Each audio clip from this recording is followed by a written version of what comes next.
એક જણે આજે મને પૂછ્યું કે ગુરુજી અદ્વૈતતાની વ્યાખ્યા શું? એટલે મેં એને કીધું કે જેને પ્રભુ વગર રહેવાનું બિલકુલ ના ગમે અને પ્રભુની અંદર સમાવા માટે તડપતો જ રહે, અજંપો થાય ને જ્યાં સુધી પ્રભુમાં સમય ન જાય, એને અદ્વૈત કીધો છે. અને દ્વૈત કોને કહેવાય? કે જે ભગવાનથી દૂર ભાગતો જ ફરે, એને પરમાત્મા પાસે ગુંગળામણ થાય, એને ત્યાં બેસવું ન ગમે, એ ભાગતો ફરે પરમાત્માથી, એને દૂર, પરમાત્માથી દૂર અલગ પ્રકારનો એકાંત ગમે, એને પરમાત્મા ન ગમે. કાળ પુરુષે શું કર્યું? સત્ય પુરુષથી દૂર પોતાની અલગ સૃષ્ટિ બનાવી, અને અહીંયા અલગ રહેવાનું ગમ્યું, અને પરમાત્મા પાસે રહેવાનું નહોતું ગમતું.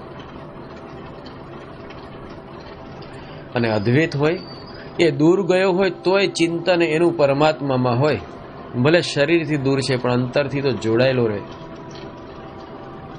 આથી તો સાહેબે કીધું છે કે તું સંસારી રહીશ કે સંન્યાસી, એની સાથે મતલબ નથી, તારો પ્રેમ કેટલો સાચો છે એની સાથે મતલબ છે. તમે ભલે તમારો કામ ધંધો કરતા હો, કોઈ ચિંતા નહીં, પણ તમારું ચિંતન પ્રભુ ભક્તિમાં હોય,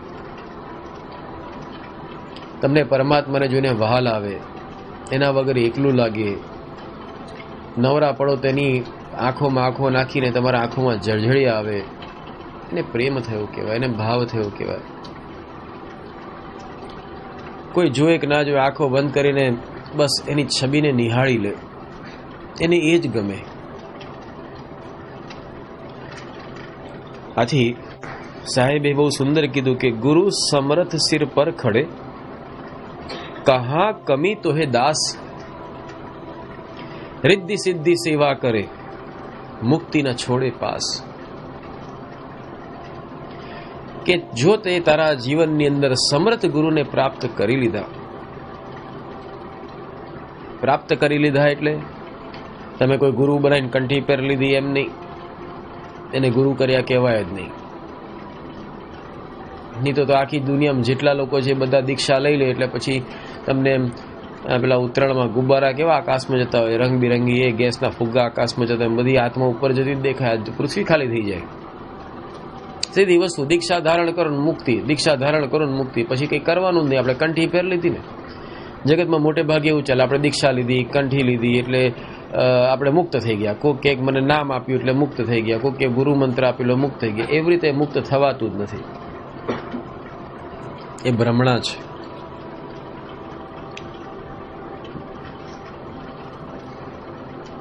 જ્યાં સુધી ચંદનનું લાકડું છે એ ઘસશો નહીં ત્યાં સુધી સુગંધ નહીં આવે, એ યાદ રાખજો. કોઈ પણ સંબંધ બાંધવાથી પૂરો થતો નથી, એ નિભાઈ જાણવો પડે છે, અને નિભાવતા નિભાવતા સેક્રિફાઈસ કરવું પડે છે. પછી સંબંધ અંગત સંબંધમાં પરિણમે છે. એમ પરમાત્માના તમે અંગત થાવ. આમ તો આખા જગતના જેટલા જીવો છે બધા પરમાત્માના તો છે.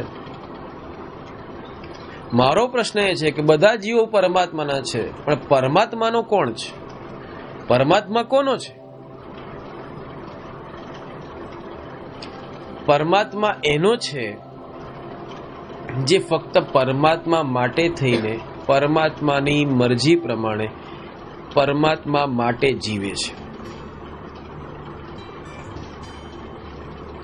બાકી આખા જગતમાં બધું પરમાત્માનું જ છે ને.